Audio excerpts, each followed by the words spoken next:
Hoy en Ángulos. Hoy recordamos los hechos más relevantes ocurridos en marzo y abril. Chofer de la ruta 368 del transporte público atropelló en marzo a estudiantes de la prepa 10 de la UDG. En ese mismo mes, el gobernador Aristóteles Sandoval bajó la tarifa del camión a 6 pesos. En el mes de abril, reapareció Emilio González Márquez. Aseguró que él dejó un estado sano. Y el artista francés Daniel Buren intervino el Instituto Cultural Cabañas en el mes de marzo. ¿Qué tal? Bienvenidos al primer y único Infomagazine de la televisión en Jalisco. Esto es Ángulos. Continuamos en esta serie de programas especiales del resumen anual que les presentamos lo más importante acontecido en este 2014. En esta ocasión revisamos juntos lo más importante de marzo y de abril. En marzo se escribió una de las peores tragedias de nuestra zona metropolitana de Guadalajara. Un grupo de estudiantes de la Prepa 10 eran atropellados de forma masiva por una unidad del transporte público y esto provocó la muerte de María Fernanda. Vamos a recordar lo que sucedió entonces. 14 estudiantes de la preparatoria 10 de la Universidad de Guadalajara resultaron heridos, 2 de gravedad, luego de que una unidad de la ruta 368 del transporte público embistió a los bachilleres que esperaban en la parada del camión. Justo a la hora de la salida del turno matutino e ingreso del turno vespertino de la escuela preparatoria, se registró el percance sobre la lateral del periférico, bajo el puente peatonal que se ubica a las afueras del plantel. Según testigos, el chofer iba a exceso de velocidad, jugando carreras contra otro camionero y perdió el control, arrasando con todos quienes se encontraban a su paso en la parada de la ruta. A pesar de que el chofer intentó fugarse, estudiantes lograron asegurarlo. La unidad con el número económico A2097 quedó a unos metros del punto del accidente. La maestra Aida Romero, quien es docente en la preparatoria 10 de la Universidad de Guadalajara, lamentó este grave accidente y manifestó su indignación. El chofer trae los ojos desorbitados. No sabe ni lo que dice, no sabía ni lo que, no estaba consciente de lo que estaba haciendo. Como drogado. Como drogado, exactamente. Entonces es una injusticia y ojalá venía peleando también con otro chofer que venía rápido. Todos son estudiantes de la prepa, niños y niñas, estudiantes mujeres y estudiantes hombres, todos de la prepa. Principalmente niñas que ya se iban a su casa saliendo del turno matutino. El representante del turno vespertino de la preparatoria número 10 de la Universidad de Guadalajara, Iván Quirós, lamentó el accidente que causó 14 personas lesionadas, 2 de gravedad, a las afueras de la preparatoria. No es la primera vez que pasa esto. Afortunadamente habían sido roces con compañeros, entonces queremos justicia, queremos ver qué va a pasar, qué van a hacer las autoridades competentes. O sea, es una burla para mí que esté pasando esto. Viene el compañero jugando el chofer viene jugando carreritas, entonces por un peso más, el peso que nos están cobrando es para ponerle el litro más de gasolina y que jueguen sus arrancones. ¿De qué se trata? Y justamente la muerte de María Fernanda despertó la indignación social, tanto que el gobernador Aristóteles Sandoval tuvo que decretar que se echaba para atrás el acuerdo de la Comisión de Tarifas que había autorizado el alza a 7 pesos del transporte público. Decía que era insostenible mientras no cumplieran condiciones que tuvieran que ver con la seguridad de los usuarios. Vamos a recordar. Anunció el gobernador Aristóteles Sandoval la suspensión de la tarifa de 7 pesos que se le había autorizado al transporte público el pasado 20 de diciembre del 2013. El decreto se publicó en el periódico oficial ayer mismo y entra en vigor a partir de este lunes. No aplica para Macrobús y Tren Ligero ni el Servicio de Interior del Estado, que a decir del Ejecutivo sí cumplen con la norma. Hemos tomado la decisión de suspender la tarifa de 7 pesos para que regrese a 6 pesos en el área metropolitana, dejando solamente Tren Eléctrico y Macrobús, que son los que cumplen con estas disposiciones. Aceptó que pese al incremento de la tarifa, no hay avances significativos en la mejora de este servicio público y que el punto de quiebre fue el atropellamiento masivo en el que murió la alumna de la Preparatoria 10 de la Universidad de Guadalajara, María Fernanda Vázquez Vázquez. Pero hoy se ha agotado la paciencia. Después de este año de retraso, donde la gente ha exigido mejores condiciones, cuando sube con miedo, cuando se sigue manejando exceso de velocidad, cuando no se toman las mínimas precauciones, cuando no hay sensibilidad por parte de muchos transportistas que no han concientizado a sus choferes que no han cumplido con un sueldo fijo, que no están cumpliendo con la capacitación, que no han cumplido con las mínimas medidas necesarias para generar más seguridad. El decreto señala que podrán volver a cobrar 7 pesos solo las unidades de transporte público que sí cumplan con la ley de movilidad, y esto implica que los conductores estén certificados, que dejen de cobrar por comisión por boletos vendidos para que tengan un sueldo fijo, que porten uniforme y gafet de identificación. Además, que las unidades cuenten con letreros electrónicos de información al usuario, sistemas de localización GPS, 3 cámaras de seguridad que registren: una, el ascenso de pasajeros y la operación del conductor; otra, la operación a lo largo del pasillo de la unidad; y la tercera, el descenso de los usuarios. Al dar a conocer parte de esta información, el gobernador se solidarizó con la comunidad universitaria y las familias de las víctimas del accidente ocasionado por la Ruta 368. Hemos estado hoy cerca de la familia de Fernanda, de Katia, de Karina, con quien estamos muy al pendientes, pero donde se suman a 13 muertes que ya se han provocado en este año. Y a muchas que, si revisamos desde el 2002, no podemos llegar a muertes de 82, 70, 50, 56 muertes año con año. Ha llegado la hora de trabajar unidos. En su mensaje, Sandoval Díaz hizo un recuento de las medidas que tomaron para poner en cintura a los transportistas. 159 unidades fueron retiradas de la circulación, de las cuales 27 no tenían ningún permiso o tenían placas sobrepuestas, y 8 son de la Ruta 380, que fueron retiradas el mismo domingo. 25 concesiones de transporte público revocadas, 30 procedimientos administrativos por la cancelación, y se retiró por primera vez toda una ruta, la 368. Desde aquel entonces, el gobierno del estado se plantearon un nuevo modelo de transporte público que hasta la fecha seguimos sin ver. Por eso sigue la mayoría del transporte cobrando 6 pesos, porque no hay condiciones, dado que no han mejorado, para que cobren los 7 pesos. Y en aquel tiempo también se lanzaba lo que hoy es prácticamente una realidad, al menos en obras: la licitación de la línea 3 del Tren Ligero. En un acto realizado en Palacio de Gobierno, la Administración Estatal y la Secretaría de Comunicaciones y Transportes firmaron las bases de las licitaciones para las obras de la línea 3 del Tren Ligero. Al acto acudieron el secretario de Comunicaciones y Transportes, Gerardo Ruiz Esparza, los alcaldes metropolitanos, líderes empresariales y sindicales y rectores de universidades locales. Las obras costarán 17.700 millones de pesos, incluida la compra de trenes, según informó el director de Transporte Ferroviario de la Secretaría de Comunicaciones y Transportes, Pablo Suárez Coelho, quien agregó lo siguiente: las plataformas y los andenes habrán de dar plena seguridad y funcionalidad para poder estar transitando en una velocidad de 90 kilómetros por hora, que le dará la certeza y la firmeza para poder estar transitando en esta distancia, para poder tener en 33 minutos de punta a punta. Los trabajos arrancarían a mitad de mayo, según dijo el titular del sistema de tren eléctrico urbano, Rodolfo Guadalajara, quien añadió que los trabajos tardarán 3 años y medio. El gobernador Aristóteles Sandoval Díaz pidió comprensión a vecinos y comerciantes mientras dura el proceso de construcción. Esto es irreversible,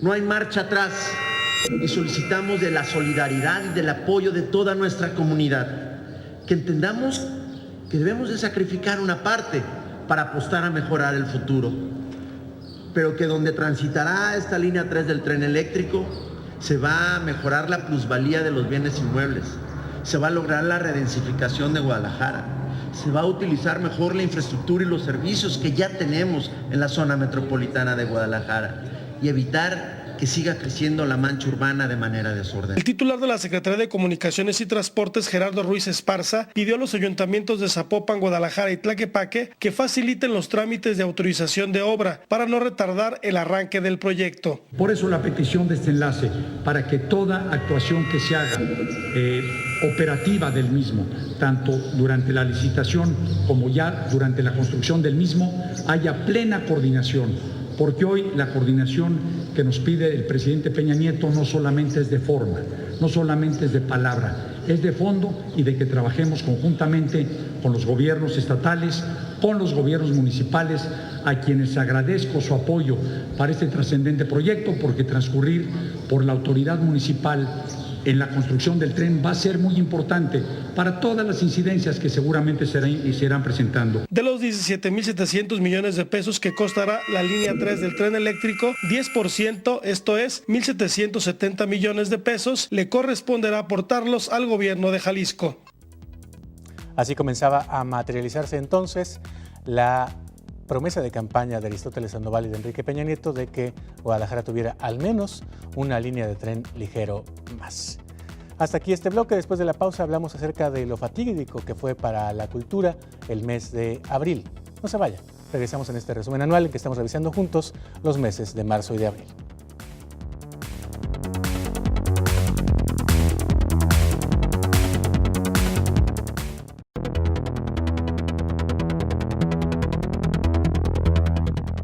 Continuamos en esta edición especial de Ángulos de nuestro resumen anual en que estamos revisando juntos la información que se generó en los meses de marzo y de abril. Abril fue un muy mal mes para la cultura porque fallecieron algunos creadores muy importantes. Es el caso de Gabriel García Márquez, a quien se le rindió este homenaje luego de su muerte. Si yo volviera a nacer, hacía todo exactamente lo mismo, salvo una cosa. No me iría de Colombia tanto tiempo. Siempre. Soy escritor por timidez. Mi verdadera vocación es la del prestidigitador, pero me ofusco tanto tratando de hacer un truco que he tenido que refugiarme en la soledad de la literatura. Así se autodefinía el escritor colombiano Gabriel García Márquez, el Gabo o Gabito, como lo citan sus amigos y hasta los que no lo son, pero lo conocen por sus obras. Su obra más conocida, la novela 100 años de soledad, es considerada una de las más representativas del género literario, conocido como realismo mágico. Tan es así que en el año 2007, la Real Academia Española y la Asociación de Academias de la Lengua Extranjera Española lanzaron una edición popular conmemorativa de esta novela, por considerarla parte de los grandes clásicos hispánicos de todos los tiempos. El Premio Nobel de Literatura en 1982 nació el 6 de marzo de 1927 en Aracatac, una aldea perdida en el Caribe colombiano que renace una y mil veces bajo el nombre de Macondo. Además ese no es mi libro es El amor en los tiempos del cólera. Ese es el libro que va a quedar. 100 años de soledad es un libro mítico y yo no trato de disputarle ningún mérito, pero El amor en los tiempos del cólera es un libro humano con los pies sobre la tierra de lo que somos nosotros de verdad. Gabriel García Márquez publicó en junio de 1967 su máxima obra, 100 años de soledad, y en una semana vendió 8,000 copias. De allí en adelante, el éxito fue asegurado, y la novela vendió una nueva edición cada semana, pasando a vender 500,000 de copias en 3 años. Su libro fue traducido a más de 24 idiomas y ganó 4 premios internacionales. En 1969, la novela ganó el Cianciano Aprecia en Italia y fue denominado el mejor libro extranjero en Francia. En 1970 fue publicado en inglés y elegido como uno de los mejores 12 libros del año en los Estados Unidos. 2 años después, le fue concedido el premio Rómulo Gallegos y el premio Neustadt. Y en 1971, Mario Vargas Llosa publicó un libro acerca de su vida y obra. Para contradecir toda esta exhibición, García Márquez regresó simplemente a la escritura. Decidió escribir acerca de un dictador, se trasladó con su familia a Barcelona, España, que pasaba sus últimos años bajo el régimen de Francisco Franco. La fama de Gabriel García Márquez también se debe a sus puntos de vista sobre el imperialismo de Estados Unidos. Su amistad con el líder de la Revolución Cubana, Fidel Castro, abonó a que fuera etiquetado como subversivo, y por muchos años le fue negado el visado estadounidense por las autoridades de inmigración. Bill Clinton, siendo presidente de Estados Unidos, le levantó la prohibición de viajar a su país y afirmó entonces que 100 años de soledad era su novela favorita. Muchos años después, frente al pelotón de fusilamiento, el coronel Aureliano Buendía había de recordar aquella tarde remota en que su padre lo llevó a conocer el hielo. Macondo era entonces una aldea de 20 casas de barro y caña brava, construidas a la orilla de un río de aguas diáfanas. En 1981, el año en el que le fue concedida la Medalla de Honor de la Legión Francesa, García Márquez regresó a Colombia de una visita con Castro para encontrarse una vez más en problemas. El gobierno del liberal, Julio César Turbay Ayala, lo acusaba de financiar al grupo guerrillero M-19. Gabriel García Márquez huyó entonces de Colombia y solicitó asilo en México, donde estableció su hogar. En una entrevista con Claudia Dreyfus, en 1982, dejó en claro que su relación con Castro se basaba fundamentalmente en la literatura. La nuestra es una amistad intelectual. Puede que no sea ampliamente conocido que Fidel es un hombre culto. Cuando estamos juntos, hablamos mucho sobre literatura, dijo entonces Gabriel García Márquez. Así se recordaba a uno de los grandes de la literatura universal, el colombiano avecindado en México, Gabriel García Márquez. Pero no se fue solo. Uno de los críticos literarios más grandes que ha tenido este país, Emanuel Carballo, por cierto, académico de la Universidad de Guadalajara, también fallecía en el mes de abril. No pude cambiar el mundo, cambié. El mundo sigue igual o peor cuando yo era joven. Ahora, trato de ser honrado conmigo mismo, de que haya coherencia entre mi manera de ser y mi manera de pensar, mi manera de actuar. Emanuel Carballo nació en Guadalajara, Jalisco, el 2 de julio de 1929. En su juventud frecuentó la poesía y la prosa narrativa. A partir de la madurez, se dedicó a la historia y la crítica literaria. Carballo realizó estudios de Derecho en la Universidad de Guadalajara, en cuyo departamento de letras fue profesor, investigador de tiempo completo y maestro emérito. En Guadalajara fundó las revistas Ariel y Odiseo. En la Ciudad de México, en compañía de Carlos Fuentes, creó la Revista Mexicana de Literatura. Fue becario del Centro Mexicano de Escritores y del Colegio de México. Como editor, fundó la editorial Diógenes y fue director literario de Empresas Editoriales. Fue miembro del Sistema Nacional de Creadores y antes del Sistema Nacional de Investigadores y formó parte del Consejo de la Crónica de la Ciudad de México. Algunas de sus obras son El cuento mexicano del siglo XX, Diccionario crítico de las letras mexicanas del siglo XIX, los 2 primeros tomos de sus memorias, Ya nada es igual, Diario Público 1966-1968 y Protagonistas de la literatura mexicana, reeditada en varias ocasiones.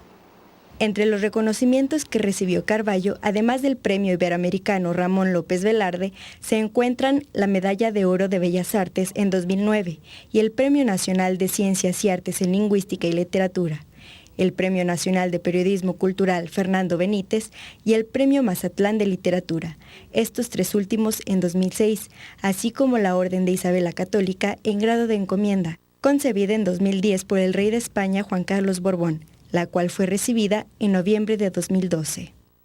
Y como la muerte se seguía llevando a creadores, es que el poeta Hugo Gutiérrez Vega y también Fernando del Paso en un encuentro en el Paraninfo dijeron: ya párale, Catrina, ya párale. Y a quien se recordó justamente en el mes de abril fue a José Emilio Pacheco, que había fallecido en enero. Se leyó, y de qué forma, Las batallas en el desierto en público durante todo un día en la Rambla Cataluña.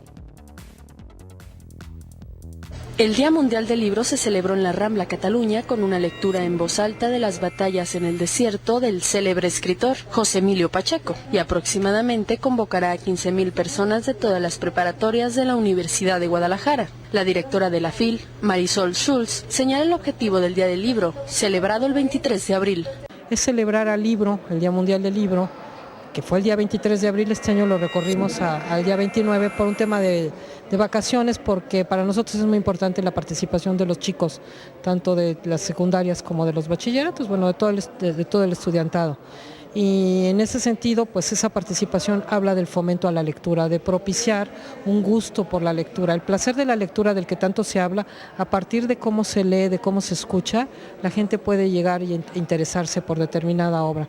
Y sí se nota que la gente lo hace. Emprendió la inauguración con la presencia del rector general de la UDG, Tonatiu Bravo Padilla, con el presidente de la FIL, Raúl Padilla López, con la secretaria de Cultura de Jalisco, Miriam Bachés, y el presidente de Guadalajara, Ramiro Hernández. También la hija del escritor Laura Emilia Pacheco asistió al homenaje, pero estaba tan conmovida por la ceremonia que prefirió no dar entrevistas por el reciente fallecimiento de su padre el 26 de enero a causa de un paro cardiorrespiratorio. La directora de la FIL, Marisol Schulz, menciona que el escritor Emilio Pacheco le ha dejado a la Universidad de Guadalajara una gran amistad. Le ha dejado una enorme presencia, le ha dejado gratos momentos, le ha dejado una gran complicidad, una gran amistad y sobre todo a la FIL y a todo México y a todo el mundo una obra inmensa, una obra magna, una obra que es irrepetible. Realmente es uno de los grandes poetas del mundo contemporáneo, es uno de los grandes narradores, es un autor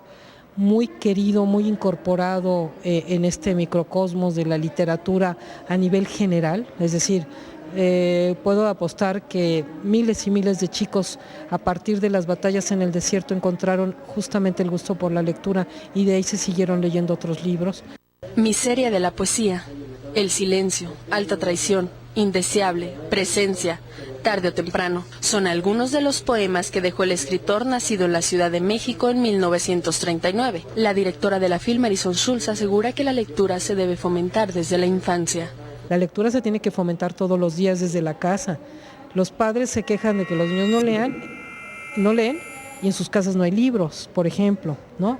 Si el padre no lee y le dice al niño, vete a jugar o toma tu videojuego y vete a ver televisión, en lugar de leer no propicia la lectura, pues no es una responsabilidad sobre la FIL. La FIL aporta como un granito de arena muy importante, importantísimo. Es una fiesta del libro, es una fiesta de la cultura, es una fiesta de la literatura, pero no puede ser responsabilidad de FIL, es una responsabilidad de todos. Jesús Felipe Medina, estudiante de secundaria, comenta la importancia de celebrar el Día del Libro y recomienda a los jóvenes leer siempre. Pues que lean, que lo intenten, la verdad es muy bueno, es muy divertido, puedes hacer tu propio mundo leyendo y sintiendo los libros que lees, conociendo autores, conociendo libros y pues leyendo, que se atrevan a leer y puedan. Marisela Mejía aplaude la celebración del libro con una lectura en voz alta. Dijo que no ha leído la obra de José Emilio Pacheco, pero este homenaje le abre la oportunidad. La verdad es que no lo he leído, entonces es como que mi oportunidad de venir, escucharlo, leerlo y disfrutarlo por primera vez. Me causa muchos nervios, me da realmente pánico, pero pues es algo que pues me gusta realmente venir a la celebración del libro y pues me aguanto los nervios.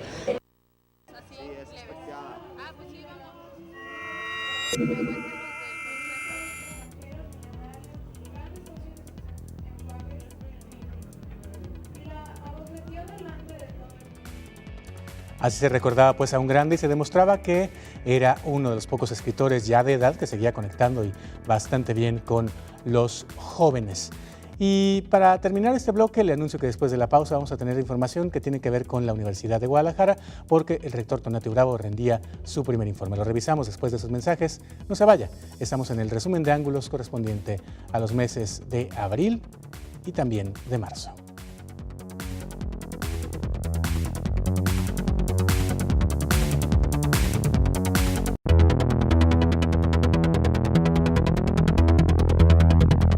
Ya estamos de regreso en Ángulos en este resumen anual en que estamos revisando juntos los meses de marzo y de abril, lo más importante que le presentamos en Canal 44 y en este programa.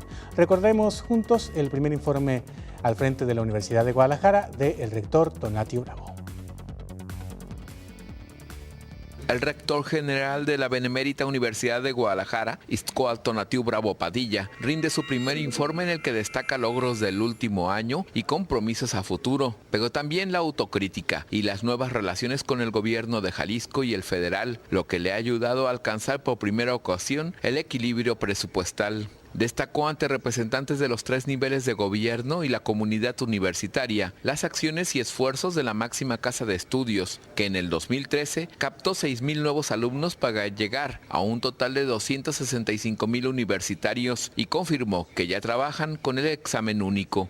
Hemos iniciado una mesa de trabajo con la Secretaría de Educación Jalisco para articular un proceso general de admisión que permita expander en forma más equilibrada y coordinada la matrícula de toda la entidad. Hay voluntad, pero faltan recursos y para muestra está el que la UDG es una de las universidades que menos apoyo económico reciben por alumno.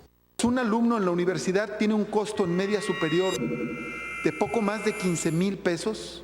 Un alumno de los demás subsistemas públicos estatales tiene un costo promedio de casi 21,000 pesos. De esta manera, nuestra universidad ha hecho realidad el derecho constitucional a la educación de muchos jóvenes, pero autocríticamente nos falta apoyar a los planteles con profesores de carrera y mejor equipamiento. Esa es la razón por la que nuestra institución requiere año con año ampliaciones presupuestales para incrementar la calidad y la cobertura. En el mensaje, el rector general hizo una mención especial para el Sistema Universitario de Radio y Televisión y en concreto para Canal 44. Se ha consolidado el Sistema Universitario de Radio y Televisión. Destaca la actualización tecnológica del transmisor de alta definición, lo que convirtió al Canal 44 en el primer canal público del Estado en emitir señal digital a sus televidentes. Se logró la inclusión de la señal de Canal 44 en un total de 12 sistemas de televisión de paga, de cable, con la que se cubren 65 ciudades más al interior del Estado y la República Mexicana. Habló de igual forma de lo difícil que han sido los últimos años por los insuficientes subsidios. Iniciamos la actual administración universitaria en una condición financiera deficitaria, provocada principalmente por el insuficiente subsidio público con respecto del crecimiento cuantitativo y cualitativo de la institución. La Universidad de Guadalajara es la penúltima institución de educación superior del país en subsidio por alumno. El rector general destacó por último el nuevo plan de desarrollo institucional con 6 ejes temáticos que recién se lanzó y que puede convertirse en el instrumento para alcanzar las metas trazadas. Destacaba el rector entonces el crecimiento de la matrícula y también algunos de los avances que se había planteado en su programa para los 6 años que estará al frente de la Universidad de Guadalajara. Y por aquel tiempo, periodistas de Canal 44 recibían también un reconocimiento por parte de universitarios que es muy importante, el reconocimiento conocido como Irene Robledo. El Ayuntamiento de Guadalajara entrega reconocimiento a Irene Robledo a 32 mujeres que han mantenido en su vida diaria una agenda de denuncia y a favor de los derechos humanos del sector femenino. Entre ellas, nuestras compañeras María Antonieta Flores Astorga y Sonia Serrano Íñiguez de los programas En su Derecho y Señal Informativa del Sistema Universitario de Radio y Televisión de la Universidad de Guadalajara. La periodista María Antonieta Flores, reconocida en varias ocasiones por su labor periodística social de denuncia, menciona que por más de 15 años ha planteado el tráfico de niños a través de adopciones en el estado de Jalisco. Advierte que su trayecto no ha sido aterciopelado con las autoridades y seguirá con su postura de denuncia. Yo lo valoro mucho porque finalmente es un reconocimiento no a mí sino a lo que he hecho y yo nomás espero que el reconocer, porque mi trabajo ha sido de denuncia siempre. Y sobre todo en un tema pues muy delicado como es el tráfico de niños, que implica sumisión de mujeres, que implica pues una violencia emocional contra muchas mujeres, violencia psicológica contra ellas, y que las autoridades pues empiecen a reconocerlo, a mí me parece importante. Para la periodista Sonia Serrano, reconocida por evidenciar las diversas irregularidades en el Poder Legislativo, consideró importante que el gobierno municipal reconociera a mujeres que cuestionan la labor de autoridades y omisiones en diferentes áreas como migración, personas de la calle y feminicidio. Yo estoy contenta más que por el reconocimiento, por compartir el espacio con un montón de mujeres a las que yo admiro muchísimo y las que creo que han hecho muchísimo trabajo y un gran esfuerzo por hacer que este mundo sea diferente y que este mundo sea mejor para todos. Eso es lo que a mí me pone más contenta, haber estado ahí sentada al lado de tantas mujeres tan chidas.